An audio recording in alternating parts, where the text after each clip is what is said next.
Pemirsa, ratusan warga Dusun Turgo Purwobinangun, Pakem, Sleman mengungsi ke barak menyusul terjadinya erupsi di Gunung Merapi. Mereka terpaksa mengungsi karena takut dengan aktivitas vulkanis Merapi yang terus meningkat dalam beberapa hari terakhir.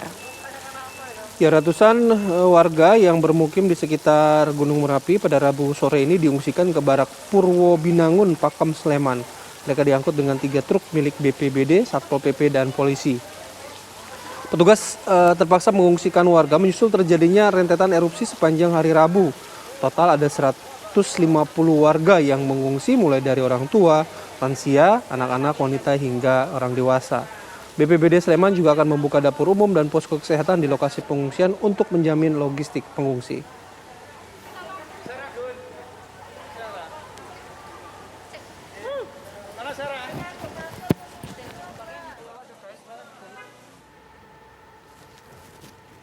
Nah, kami juga akan mengajak Anda untuk menyimak laporan terbaru dari rekan kami Danita Riyandini di Sleman, Yogyakarta untuk memberikan informasi bagaimana kondisi para pengungsi pagi hari ini.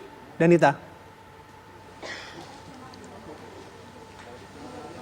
Bayu Rati, juga pemirsa, selamat pagi. Di barak pengungsian Purwobinangun di Pakem, Sleman, Yogyakarta, memang hari ini masih ada beberapa pengungsi yang tinggal karena tadi pagi pengungsi dari usia produktif kembali ke rumah mereka masing-masing untuk beraktivitas seperti beternak atau berkebun dan juga menengok keadaan rumah mereka. Namun nanti siang atau sore mereka kembali lagi ke barak pengungsian di Purwobinangun. Kalau bisa digambarkan untuk barak pengungsian ini di dalam juga ada bilik atau sekat-sekat karena saat ini memang masih pandemi dan satu bilik itu diisi oleh satu keluarga. Saya akan langsung berbincang pemirsa dengan salah satu pengungsi. Pak, siapa namanya Pak? Selamat pagi. Sumijo SD. Pak Sumijo dari RT mana ini? Dari RT 4. Pak Sumijo dari RT 4 di Turgo. Pak Sumijo, kemarin di sini atau diungsikan bersama siapa aja Pak satu keluarga itu? Sama anak dan cucu. Pak Sumijo, kemarin kabarnya melihat dan mendengar seperti apa itu hingga akhirnya diungsikan begitu? Ya, melihat lahar Gunung Merapi itu turun, itu kira-kira kurang lebih berapa ya? 2.500 itu ya. Pak Sumijo, kalau di Turgo itu sering ada awan panas itu Pak atau bagaimana? Ya, baru-baru ini saya lihat. Kalau dulu-dulu ya juga ada. Seberapa dekat dengan aliran Sungai Boyong Pak rumahnya Pak? Kalau rumah saya kebetulan agak dekat dari Kalimboyong. Ya, itu kurang lebih 100-an meter dari Kalimboyong. Hingga akhirnya diungsikan dengan beberapa atau ratusan tetangga lain begitu ya Pak? Iya. Pak, sampai kapan di sini ada informasi begitu? Sudah dari petugas, ada informasi dari petugas? Belum. Pak Sumijo, sehat-sehat selalu ya Pak, semoga diberikan keselamatan bersama keluarga. Saya akan berbincang pemirsa dengan petugasnya dari BPBD Sleman atau pengelola barak ini. Saat ini karena tadi pagi kan juga sudah dikembalikan, namun nanti kembali lagi ke pengungsian. Totalnya ada berapa sih Pak kalau di pengungsian Purwobinangun ini? Pak Eko, selamat pagi. Selamat pagi Mbak. Untuk proses evakuasi yang kami lakukan kemarin itu ada sekitar 63 kakak, total 145 jiwa. Itu terdiri dari 3 RT, sebagian RT 2, kemudian RT 3 dan RT 4. Lokasi atau RT, 3 RT tersebut paling dekat dengan Sungai Boyong, di mana Sungai Boyong ini adalah aliran dari luncuran awan panas begitu Pak? Iya, sebenarnya untuk yang lebih dominan adalah RT 3 dan RT 4. Untuk kedua RT memang bersinggungan dengan bantaran Sungai Boyong, dengan hulu Sungai Boyong. Namun untuk yang RT 2 itu berdekatan dengan RT 3. Jadi mereka sebagian memilih untuk ikut dievakuasi. Kemarin pada siang hari kurang lebih 1:30 ya Pak Eko, itu adalah awan panas yang paling panjang atau seperti apa hingga akhirnya petugas mengevakuasi warga? Sebenarnya untuk yang kemarin tuh untuk radiusnya menurut info masih sekitar 2000 meter. Nggih.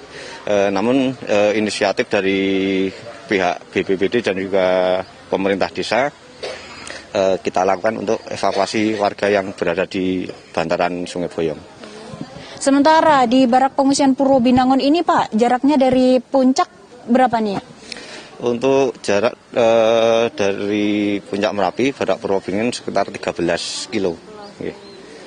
Dari 145 itu campuran begitu Pak ya, ada lansia, ada rentan, ibu-ibu hamil begitu?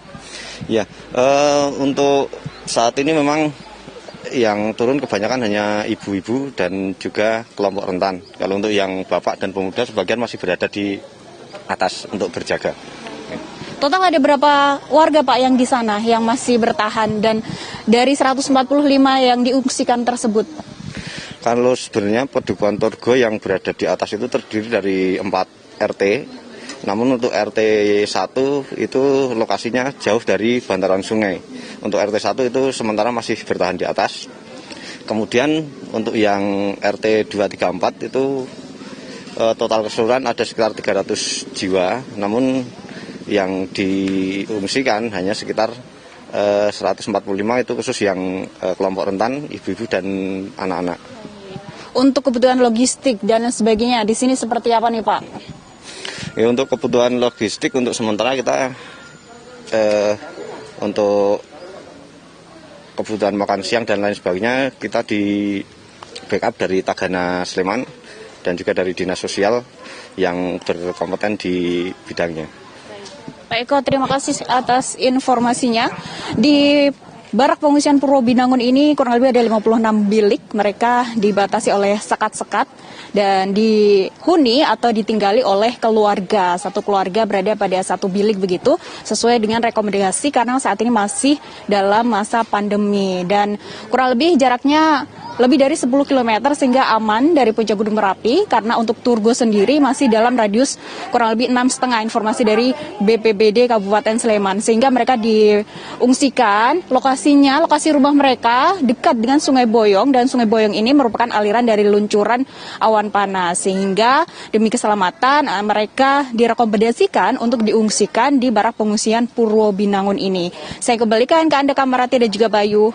Terima kasih Danita Riandini yang melaporkan langsung dari barak pengungsian Purwo Binangun, Sleman, Yogyakarta. Tetap jaga kesehatan selalu, selamat bertugas kembali. Ya, kita lanjut kembali ngobrol sama Mbah Rono mengenai aktivitas Gunung Merapi. Mbah, kalau Anda tadi menyebutkan di awal soal faktor eksternal gitu ya. Saya ingin menganalogikannya begini, mudah-mudahan tepat ya Mbah. Karena kondisi fluidanya di Merapi ini sudah penuh, kemudian ada faktor eksternal, itu seperti kayak pegang gelas, airnya sudah hampir penuh, tiba-tiba disenggol. Nah, fluida itu akhirnya keluar. Gitu nggak, Mbak? Ya begini, jadi sepertinya kita punya balon, diisi air, tapi ada bocornya. Bocornya apa Merapi sekarang? Adalah adanya keluarnya material pijar, juga sesekali ada awan panas guguran. Tiba-tiba ditekan balon itu, cek gitu kan, bocornya jadi kenceng, tapi sebentar saja, gitu kan. Tapi sebentar saja, gitu kan. Jadi balon yang berisi air penuh, ada bocornya. Bocornya apa? Merapi sering mengeluarkan material pijar, kemudian awan panas guguran, tiba-tiba kesodok. Kencenglah dia bocornya. Dalam waktu sebentar saja. Nanti dia akan menggunakan kepenuhan air dia, apakah ditambah lagi atau tidak, gitu saja. Mbak Rono tadi mengatakan bahwa faktor yang kali ini adalah gempa tektonik yang terjadi di selatan Jawa, selatan Yogyakarta begitu ya. Apa mungkin faktor-faktor yang bisa menjadi trigger lainnya begitu? Nantinya bisa terjadi lagi erupsi di Merapi ini.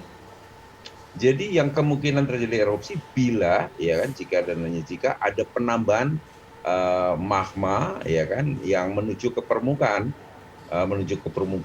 Ya mendingin, dia ada gas, jadi akumulasi gas dekat permukaan yang menghasilkan awan panas guguran tadi, ya kan? Itu kan campuran gas, material abu sampai kerikil, kerakol sampai ke bongkah bisa terjadi. Oleh karena itu suaranya biasanya gemuruh gitu ya. Itu bila terus-menerus ada magma yang naik menuju ke permukaan. Bila tidak, ya kayaknya ritmenya seperti ini terus ya di luar yang kemarin ini sehari kemarin ya kan tiba-tiba kesenggol balon isinya air penuh ada bocorannya, tiba-tiba kesenggol, ya bocorannya semakin kenceng tapi sebentar, itu aja. Oke. Nah, lagi-lagi kan bagaimanapun mau faktor eksternal, mau faktor eksternal, internal mitigasi kan tetap harus Betul, disiapkan harus. gitu ya Mbah ya gitu. Iya, Kalau iya. lagi-lagi nih komparasinya kan 2010. 2010 Iya. ini full faktornya internal berarti Mbah ya. Betul, betul. Tetapi jauh sekali, Mas. Sekarang kan miskin gempa vulkanik dalam, ya kan? Gempa vulkanik dalam, walaupun ada deformasi besar, sekarang tidak lagi. Dan kemudian sekarang itu ada bocoran. Artinya apa? Sesekali masih terjadi awan panas guguran, ada material pijar yang yang keluar. Artinya apa? Merapi itu tidak sepenuhnya ya kan mampu menghimpun tekanan yang demikian besar. Tetapi kemarin ya kan Ya. kesodok ternyata adalah walaupun awan panasnya maksimum luncurannya sampai 2 km maksimum ya kan. Ya. Tetapi adalah tekanannya, tetapi bukan, kita tidak bisa membayangkan atau dibandingkan dengan letusan 2010 yang menghimpun energi demikian besar. Jauh kecil kemungkinan bahkan dapat dikesampingkan, ya kan. Merapi dalam waktu dekat ini bisa menghimpun tenaga untuk meletus seperti 2010. Mbah, jadi Gunung Merapi erupsi ini apa yang perlu diwaspadai oleh masyarakat mungkin ya? Nanti kita harus jeda dulu sejenak, Mbah. Nanti kita akan sambung lagi di segmen berikutnya. Siap, Tetap siap. bersama kami pemirsa di Apa Kabar Indonesia Pagi. Baik, kita langsung kembali berbincang dengan Mbah Rono. Mbah Rono, kalau melihat dari karakter Merapi sendiri ini, Mbah, sebenarnya bisa dibaca nggak sih ada pola-pola tertentu, misalnya di tahun berapa kemungkinan letusan akan besar? Sebetulnya begini ya, alam itu, kalau gunung api kan akhir dari suatu proses aktivitas kan letusan gitu ya. Jadi akhir dari suatu proses atau letusan itu tidak harus sama dengan masa lalunya, tapi bergantung pada proses saat ini, ya kan? Kalau 2010 prosesnya seperti itu, maka saya mengatakan waktu itu Merapi akan meletus besar dan belum pernah generasi sekarang ini mengalami. Nah sekarang ini ya kan prosesnya berbeda ya kan dengan 2010 di mana miskin gempa bumi vulkanik dalam dan sebagainya, gempa vulkanik dalam dangkal dominan dan sistem masih terbuka. Artinya tadi kayak tadi balon yang berisi air penuh tadi itu bocor, ngocor terus gitu ya. Sehingga tidak, walaupun ditambah air ya ada yang keluar. Hanya kejedot aja kemarin itu sedikit karena tektonik sehingga kocorannya sedikit kenceng, tapi ya insya Allah hari ini kayaknya akan mereda lagi ya. Jadi letusan Merapi itu, yang namanya tipe Merapi itu, kalau dia punya kubah lavanya gugur, maka terjadi awan panas guguran dimanapun di dunia ini. Gunung api yang tipe letusannya seperti itu, maka tipe letusannya disebut tipe letusan Merapi. Walaupun ya periode letusan itu tidak harus tetap 2 tahunan atau 4 tahunan, mungkin geser-geser lah gitu kan. Dan besarnya letusan itu bergantung pada aktivitas saat itu, ya kan. Tidak bisa disamakan. Kalau disamakan saya nggak usah sekolah gitu ya. Tidak seperti wayang kulit gitu. Kalau lakunya ini makan begini gitu nantinya gitu akhirnya gitu. Nggak seperti itu, ya kan. Jadi tidak bisa gunung api itu diramal seperti apa, seperti ini, seperti ini. Itu memang bergantung proses dan teknologi akan bicara yang akan diterjemahkan oleh para ahli itu. Oke, kalau bicara soal proses juga tadi Mbak Rono sebelumnya menyebutkan soal pengumpulan energi ya yang ada di Gunung Merapi. Artinya Betul. siklus pengumpulan energi pun tidak ada ya Mbak sebenarnya. Itu balik lagi ke proses alam itu. Betul, cuman memang yang 2010 memang agak lama gitu kan. Karena 2010 dengan sampai sekarang ini kan cukup waktu lama, karena waktu 2010 Merapi itu meletus habis-habisan. Jadi dia itu perlu tenaga lagi, karena habis-habisan tentunya untuk menambah tenaganya cukup waktu lama. Yang biasanya prosesnya sekitar periode pendek 2 tahunan, periode panjangnya itu 4 tahunan, ini agak lama lah ya kan. 2010 geger-geger sekarang lah 2020 sekitar 10 tahun, sehingga agak lama masyarakat masyarakat di sekitar Merapi itu menunggu-nunggu kapan Merapi menepati janjinya, karena dia tidak pernah ingkar janji, selalu memberi dan tidak pernah meminta kembali. Jadi insya Allah saat ini lebih aman ya Mbak ya, letusan juga Saya tidak kira akan insya sebesar Allah. di tahun 2010 ya. Insya Allah Karena kan jauh lah masyarakat kan dari, banyak yang khawatir juga kondisinya. ya memang Turgo itu diungsikan, itu memang sekarang kan awan panas ke arah barat daya gitu kan. Dulu Turgo itu trauma di mana ada hajatan mantenan tiba-tiba tertimpa awan panas gitu ya. Khawatir itu bagian dari bencana. Saya kira sekarang ini diungsikan itu menghilangkan kekhawatiran dan sebagainya. Saya kira suatu tindakan yang sangat bagus. Dan satu hal lagi, untuk rekan-rekan SAR yang oleh komandannya Pak Broto Seno sekarang disetarakan, bagus itu jeda karena hampir 1 tahun mereka bekerja, ya kan? Dan toh tidak harus banyak yang harus dilakukan, walaupun sekarang ada letusan yang sifatnya mungkin transien, sementara naik kemudian turun lagi. Oke. Nah, sekali lagi Mbak Rono menyebutkan letusannya sementara. Ada faktor internal, ada faktor eksternal. Ada nggak perbedaan mitigasi di situ Mbak? Kalau misalnya melihat dari faktor-faktor yang Mbak Rono tadi sampaikan. Ya, makro mitigasinya beginilah ya paling tidak. Karena sekarang letusan kan awan panas, guguran itu kan ke arah barat daya. Artinya apa? Memang ke arah utara seperti Boyolali kenalah dia hujan abu, Klaten arah timur ya kena hujan abu karena memang angin ke arah timur utara gitu ya. Ke arah selatan tenggara tidak seperti dikhawatirkan dulu ya kan. Manakala awan panas guguran maupun awan panas itu keluar lewat bukaannya yang masuk ke arah Kali Gendol itu tidak lakonnya ya. Sekarang ini ceritanya lain. Mereka itu kembali ke Merapi dulu ya ke arah barat daya masuk ke Kerasak dan Boyong. Saya kira masyarakat ya harus hati-hati di utamanya ya di bantaran Kali Kerasak dan Boyong ini bila ya kan terjadi hujan lebat di sekitar puncak Merapi karena kemungkinan ada bahaya sekunder adalah lahar hujan ya kan, atau semuanya lah sungai yang berhulu di Merapi lebih baik hati-hati pada saat terjadi hujan lebat di sekitar puncak. Baik, terakhir dari Mbah Rono, mungkin kalau melihat Indonesia ini kan berada di kawasan cincin api Pasifik ya Mbah ya, beberapa gunung pun masih aktif begitu ya. Hal itu apa yang perlu dilakukan, apa yang menjadi perhatian dari masyarakat Indonesia juga dengan kondisi yang seperti ini? Indonesia memiliki gunung api yang terbanyak di dunia, ya kan? Dan di mana gunung api aktif itu pasti daerahnya subur dan bisa menjadi tujuan wisata minat khusus, punya diferensiasi tinggi di mana negara-negara lain tidak mempunyai gunung api seperti Indonesia. Jangan terlalu heboh lah ya bila terjadi letusan gunung api, terukurlah sekarang ini kan maksimum hanya 5 km dari puncak ya kan. Tidaklah letusan besar gitu ya, karena hanya sampai 2 km awan panasnya. Jadi jangan sampai membunuh wisata Jogja, ya kan?